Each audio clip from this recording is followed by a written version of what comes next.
Mana yang lebih penting, menyelesaikan IKN atau makan siang gratis, Prof? Makan siang itu yang lebih penting untuk saya. Karena ini generasi yang akan datang yang akan membangun Indonesia kok.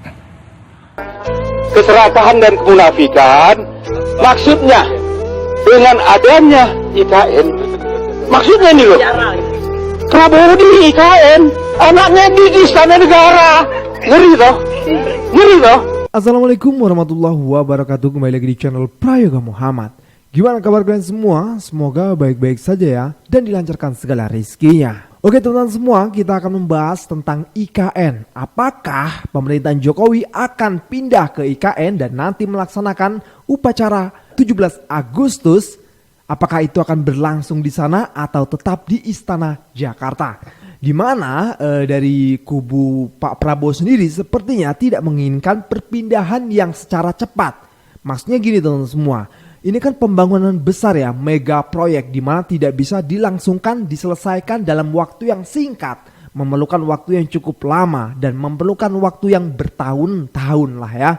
Jadi ambisi Pak Jokowi itu tentu akan mandek teman-teman semua, karena beliau tidak mampu untuk memindahkan di pemerintahan beliau. Mungkin kalau 10 tahun yang akan datang mungkin bisa jadi ya, karena APBN juga mentok teman-teman semua. Kalau kata Bung Rocky Gerung itu, ambisi dari para penguasa itu batasnya ada di APBN. Ya tentunya APBN itu terbatas. Dari kubu Pak Prabowo juga lebih mementingkan makan siang gratis ya ketimbang IKN. Dan ini bertabrakan teman-teman semua. Dananya bertabrakan. Gak mungkin dua-duanya bisa berjalan. Oke teman-teman semua, langsung aja kita lihat videonya. Hari ini kita akan berikan makanan gratis untuk 82,9 juta jiwa minimal.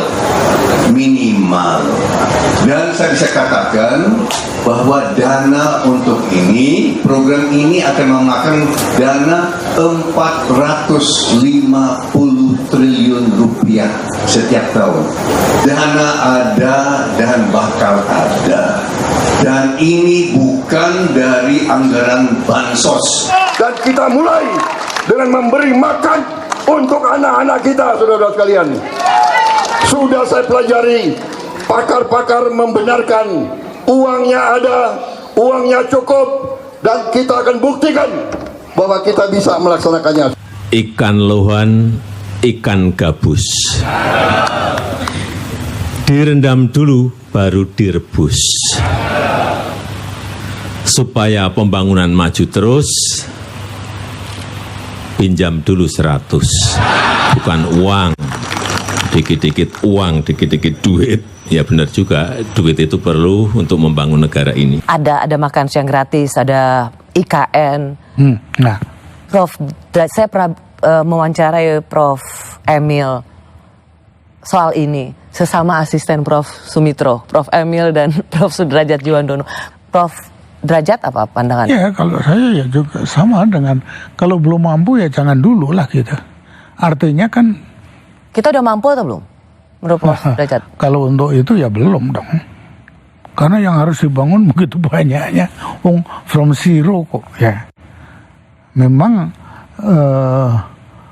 kondisi Jakarta ya makin nggak enak dan seterusnya ya. Cuman ya we have to be able to live with that sebelum betul-betul punya kemampuan untuk membangun IKN itu sampai selesai. Nah, itu kalau saya nggak mau punya target harus selesai 2 tahun lagi dan sebagainya. Mana yang lebih penting, menyelesaikan IKN atau makan siang gratis, Prof? Makan siang itu yang lebih penting untuk saya. Karena ini generasi yang akan datang yang akan membangun Indonesia kok. Kalau saya itu, menurut saya nggak ragu-ragu deh. Ya kalau punya penduduk tambah banyak tapi bodoh-bodoh gitu kan ya es masalah gitu. Prof sendiri melihat tidak ada urgensinya untuk segera memindahkan ibu kota. Enggak. Jakarta ke IKN. Ada investasi lain yang jauh lebih penting. Yes. That's the way I see it. Tapi itu ya apa namanya pace ya. Karena what is the urgency? Why do we have to? Ya nanti jangan membuat seperti apa tuh Kambodia ya, kalau nggak salah Kambodia ya, yang pegawainya aja pada nggak mau pindah. Ya benar sekali nih.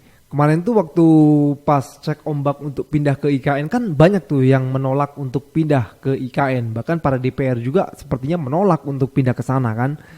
Ya tentulah tetap beda gitu ya. Karena memang namanya pertumbuhan kota itu dimulai dari yang kecil dulu kan harusnya kan. Dari mulai kecil ada bangunan 1, 2, 3 dan seterusnya hingga menjadi kota besar. Tapi kalau ujuk-ujuk langsung wah tetaplah sulit. Kita lanjut lagi ke videonya. Ya, kita jelas loh. Kita jelas mendengar statementnya Pak Prabowo, Presiden terpilih 2024-2019. IKN itu belum layak untuk sekarang. Prabowo ngomong gitu. Boleh dibuka. Boleh dibuka. Di Qatar ngomong. Boleh dibuka. IKN itu selayaknya dikerjakan dulu 10 atau 20 tahun mendatangnya mungkin kita layak. Iya. Itu loh. Itu loh. Jadi itu yo. Jadi ya, presiden terpilih pun itu loh. Artinya presiden terpilih pun sadar diri bahwa IKN itu belum layak gitu loh. Inilah keserakahan, inilah kemunafikan. Ini keserakahan dan kemunafikan. Maksudnya dengan adanya IKN, maksudnya ini loh. Prabowo di IKN, anaknya di Istana Negara, ngeri toh, ngeri toh. Gibran di Istana Negara di Jakarta enak-enak. Prabowo dibikin di IKN, itu maksud Jokowi. Saya bisa baca batin. Saya bisa baca. Loh, Gibran ingat loh. Gibran sudah dinobatkan sebagai koordinator wilayah Jabodetabek. Jabodetabek, loh gitu loh. Jadi apa ini Pak Jokowi? Pak Jokowi, saya sedulur Jokowi. Saya pendukung Anda. Saya sudah sadar. Bertobatlah. Saya sudah sadar juga saya bertobat. Ha! Ngeri kali, ngeri guys.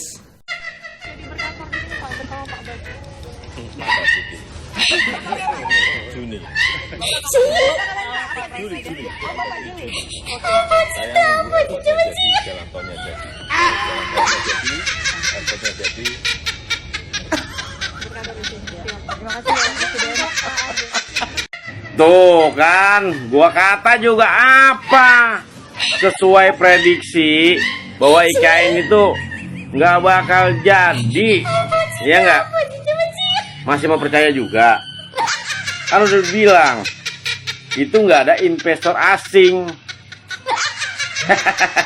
Masih percaya aja menyengonoh. Gimana sih?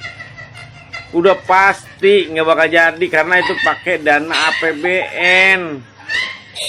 Yang dibilang udah ada 50 investor asing, mana buktinya? Tolong dibuktiin. Kalau emang ada pasti jalan. Buktinya sekarang katanya mau dihentikan tuh. Gua kata juga apa? Terus Pak Prabowo juga nggak setuju kalau diterusin. Lebih baik makan gratis katanya daripada itu. Bener Pak Prabowo. Iya kan? Kalau itu mah gimana ya? Anggaran itu terlalu besar Pak. Ini makan gratis Pak ya. Makan gratis Pak.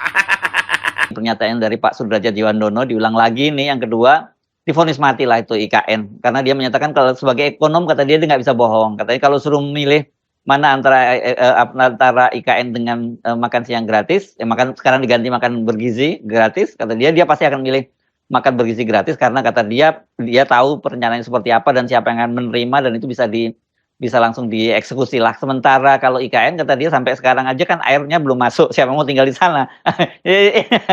Kata dia tahu banyak yang marah, dia dicaci maki soal ini, tapi dia harus menyatakan itu katanya.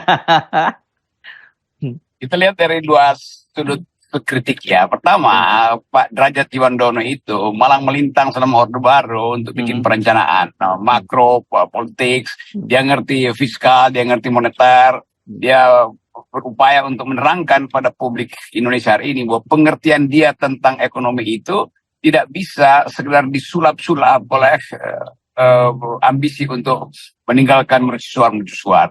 Jadi Derajat Jiwandono benar secara ekonom dia profesional untuk mengatakan bahwa anggaran tidak cukup dan benefit cost analisisnya itu jatuh pada makan siang gratis.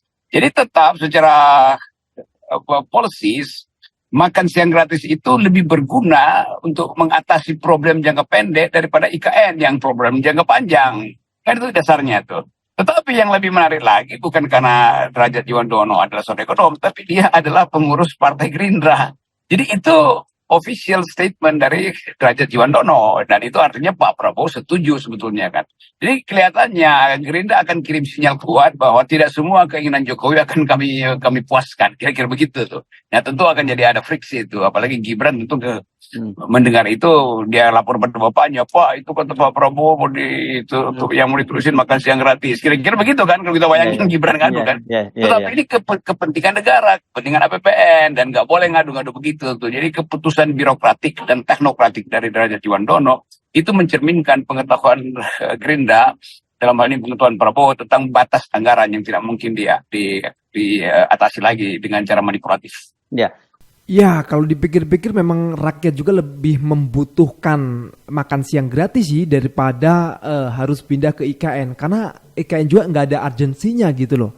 Sementara pemerintahan yang ada di Jakarta itu memang sudah terbentuk, terstruktur. Kalau tiba-tiba dipindah ke sana, kayaknya sih ada ketimpangan dan agak aneh gitu ya. Tentunya para pejabatnya juga nggak pada mau kan. Ya itu tadi, namanya kota itu memang harus dibangun dari yang kecil dulu. Nggak usah terburu-buru karena ambisinya ya kan. Mending ya kita tunggu saja nanti apa itu 10 tahun, 20 tahun ke depan akan memang benar-benar terbentuk suatu kota secara alami gitu loh. Ya kan, dengan adanya pembangunan sedikit demi sedikit, kan peradaban dan lain sebagainya sehingga menjadi kota yang bagus, baru deh kita bisa pindah ke sana, kan gitu. Ya teman-teman semua, pokoknya ini bakal seru ya, apalagi nanti ketika Jokowi lengser, Pak Prabowo diangkat, dilantik menjadi presiden. Wah bakal keren lah, kita pokoknya dukung saja ya presiden yang sudah terpilih. Mudah-mudahan presiden dari Pak Prabowo ini akan menjadi lebih baik. Oke teman-teman semua, kita lanjut lagi ke videonya. Aman ya, mantan ketua KPK Bapak Firly Bahuri ketahuan main badminton bareng The Minions. Padahal statusnya udah tersangka dari 7 bulan yang lalu. Mohon maaf ini, kok statusnya udah tersangka kok nggak ditahan-tahan? Emang main badminton bikin badan sehat, tapi kalau kayak gini hukum di Indonesia yang nggak sehat. Bisa-bisanya statusnya udah tersangka tapi masih berkeliaran. Nenek-nenek ngambil sendal langsung dipenjara, langsung ditahan. Ini yang ketahuan cuman satu dari sekian banyak pejabat. Karena gue yakin di luar sana masih banyak pejabat yang statusnya udah tersangka tapi masih bisa main tenis, main golf. Paginya main tenis, malamnya main golf sama ani-ani. Atau yang biayain ani-aninya main tenis dan main golf. Kayak gini status hukumnya apa? Jangan-jangan hukum di Indonesia mengadaptasi lagunya Vidi Aldiano. Status palsu. Presiden kita, Jokowi, sudah menyerukan dengan tegas. Jangan judi, jangan berjudi. Tapi Pak, kalau cuman berseru aja, nggak bakal selesai masalahnya. Kalau cuman lantang teriak jangan judi, Rhoma Irama sejak tahun 80-an juga sudah meneriakkan ini. Judi meracuni kehidupan. Sayangnya, seruan presiden itu justru malah tidak didengarkan oleh pasukannya sendiri. Anda semua tahu kan berita yang berseliweran di sosial media bahwa justru aparat negara sendiri yang main judi. Dan itu diakui sendiri loh ya sama pemerintah. Salah logika. Guys, kalian tahu nggak hukuman untuk koruptor di Singapura? Yang pertama, barangnya disita senilai korupsinya itu. Yang kedua, tidak boleh memiliki rekening bank. Yang ketiga, tidak boleh memiliki kartu kredit. Keempat, tidak boleh punya paspor. Kelima, di KTP-nya ada tanda silang 3 kali dengan warna merah. Terus, tidak boleh naik kendaraan pribadi. Kemana-mana harus naik kendaraan umum. Hukuman penjara maksimal 6 bulan dan keluarga harus menanggung biaya asuransi kesehatannya. Nah, kalau ada yang melanggar aturan-aturan di atas tersebut, akan dipenjara lagi selama 3 bulan. Nah, penjaranya tidak pernah lama-lama. Karena apa? Menghabiskan biaya negara juga. Intinya, koruptor di Singapura itu dimiskinkan. Sekarang bandingkan dengan di Indonesia. Miris banget kan perbedaannya? Di Indonesia, koruptor seperti pahlawan. Dipoto pakai baju orange pun masih sempat dadah-dadah. Sudah gitu, keluar dari penjara, masih bisa mencalonkan diri menjadi anggota parlemen atau calon pemimpin. Anehnya, rakyat Indonesia masih saja yang begitu, masih dipilih. Yang salah siapa? Masyarakatnya, koruptornya, atau hukumnya? Yang salah pemerintahnya yang tidak bisa mencerdaskan rakyatnya. Udah itu aja lah. Ya memang kalau dibandingkan sama negara lain ya aduh, Singapura lo bisa maju kayak gitu kan, negara kecil, masa Indonesia enggak sih? Ya terutama memang para koruptor inilah, kalau koruptor bisa dihanguskan udahlah aman kita. Ya kan? Pokoknya intinya pakai hukuman yang setimpal gitu. Membunuh orang, dibunuh. Mencuri, dipotong. Nggak perlulah lama-lama harus dipenjara gitu, malah justru menghabiskan anggaran ya kan. Koruptor udah sekian miliar, hukuman mati atau dimiskinkan, top itu. Oke teman-teman semua, gue rasa cukup ya. Jangan lupa untuk berikan komentar di bawah ini. Jangan lupa juga untuk like, comment, subscribe channel ini. Sekian dari gue, Prayoga Muhammad. Wassalamualaikum warahmatullahi wabarakatuh.